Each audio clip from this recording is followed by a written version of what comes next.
À quelques jours maintenant du premier tour des élections législatives en France, on donne la parole aux principaux candidats de cette 8e circonscription des Français de l'étranger qui recouvre plusieurs pays de la Méditerranée, Italie, Grèce et Israël également.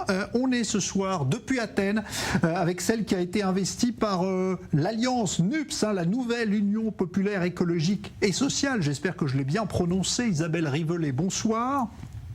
Bonsoir Monsieur Banoun et merci de m'accueillir dans votre émission. Shalom à tous mes compatriotes franco-israéliens. Alors, vous représentez donc cette nouvelle union de la gauche qui a été initiée par la France Insoumise, le parti de Jean-Luc Mélenchon.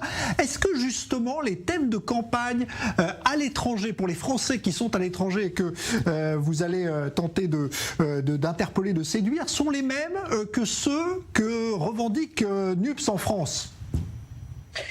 Alors, non, il y a forcément des centres d'intérêt qui divergent un peu, mais on peut dire qu'en fait, les tenants et aboutissants des problèmes que les uns dans l'Hexagone, dans la métropole, connaissent et ceux que les Français d'étrangers connaissent ont souvent des points communs et des raisons, des explications communes. J'en veux en particulier pour preuve la question des services, de l'accès aux services publics. Eh bien, cette forte dégradation, la politique d'austérité qui a été menée notamment sous le quinquennat Macron, de réduction des moyens de l'administration des services, se ressent bien sûr cruellement en France avec des problèmes de proximité, d'accès aux soins, aux maternités, etc., qui ont été cruellement révélés pendant la crise Covid, mais évidemment et malheureusement et fortement aussi pour les Français de l'étranger. Je peux, si vous me permettez, vous citer pas plus tard que dernièrement une nouvelle qui vient de tomber. Nous avons un système, comme vous le savez, de vote électronique et en fait on apprend que le système, il y a un bug. Voilà, il y a un bug. Donc chers compatriotes qui êtes là, téléspectateurs, vous avez reçu certainement des codes pour voter, mais en fait il y a un bug et tout ça c'est lié à une mauvaise organisation. Moi-même comme candidate, je n'ai pas pu déposer un dossier complet parce que les formulaires n'étaient pas prêts. Donc vous voyez, on est très exposé à ces problèmes en tant que Français de l'étranger. Nous apprenons également, et ça concernera beaucoup nos compatriotes de la 8e et en particulier, je pense que mes compatriotes israéliens vont être très soucieux de cette affaire. On nous annonce la suppression du corps diplomatique. C'est même pas une annonce d'ailleurs, le décret est publié. Donc qu'est-ce que ça veut dire ? Ça veut dire que pour toutes les questions importantes de paix, de sécurité internationale, nous allons perdre ce qui est une profession, ce qui est un métier. J'imagine que pour ceux qui connaissent les représentants dans les ambassades, dans les consulats ici en Israël, enfin je dis ici même si je suis en Grèce, mais chez vous en Israël, eh bien vous comptez évidemment sur des gens qui connaissent très bien la situation géopolitique. C'est tout un art, c'est tout un savoir-faire dans des situations complexes. Donc voilà. Alors on nous annonce que demain, ce sera peut-être, suivant le bon vouloir des nominations du président en Conseil des ministres, eh bien ce sera peut-être un préfet, je n'ai rien contre les préfets, ou quelqu'un qui vient de la Cour des comptes. Voilà. Donc c'est vraiment, en ce sens, il y a la ligne rouge et les communes, n'est-ce pas ? Après, il y a des problématiques particulières. Alors justement, on va parler aussi des problèmes parce que vous êtes très centré, c'est normal puisque vous incarnez la gauche en France, sur les problèmes de pouvoir d'achat. Or, on sait qu'il y a eu un impact très fort ici depuis la crise du coronavirus, l'affaissement de l'euro pour ceux qui, par exemple, sont à la retraite en Israël. Qu'est-ce que vous allez proposer justement à ces personnes qui sont confrontées, même si elles vivent à l'étranger, à une baisse importante de leur pouvoir d'achat ?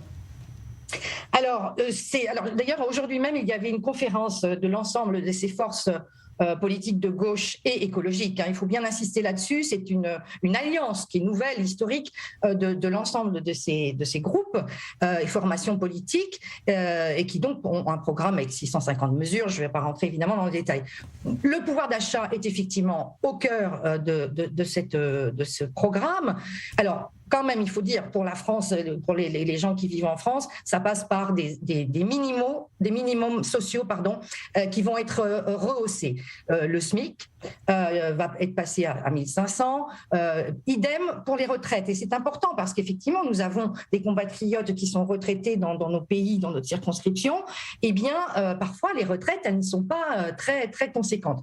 Et là, on va rehausser tous les minimums sociaux et permettre, ce qui pourra concerner aussi certains jeunes de nos circonscriptions, permettre aussi à des jeunes d'être autonomes pendant leurs études ou pendant leur formation professionnelle, parce qu'il ne faut pas oublier ceux qui font de la formation professionnelle, avoir aussi un PQ, une sorte d'allocation de 1063 € qui leur permettra de consacrer leur temps à leurs études et ne pas avoir à travailler à côté.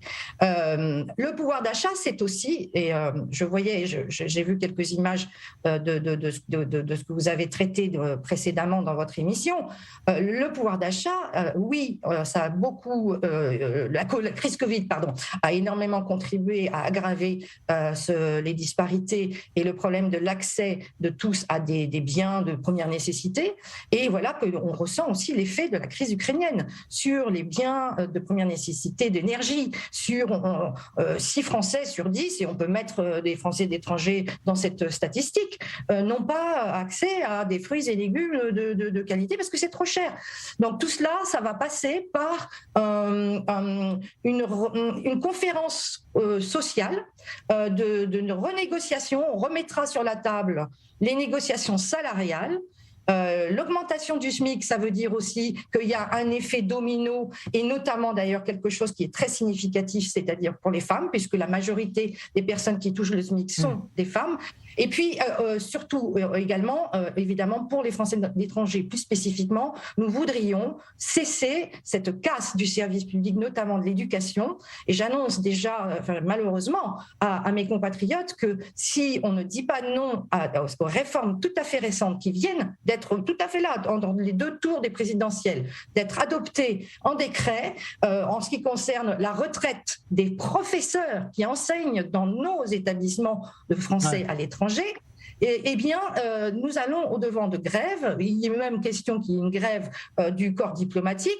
Donc, si nous voulons que ces services fonctionnent mieux et soient plus accessibles, il faut, par exemple, augmenter ou changer les critères d'accès à la gratuité de l'enseignement. L'enseignement français est extrêmement cher. Voilà. Merci beaucoup en tout cas. Bonne chance à vous, Isabelle Rivollet. Je rappelle que vous représentez la nouvelle Union populaire écologique et sociale, NUPS, donc pour ces élections législatives en France, et vous vous présentez dans la 8e circonscription des Français de l'étranger.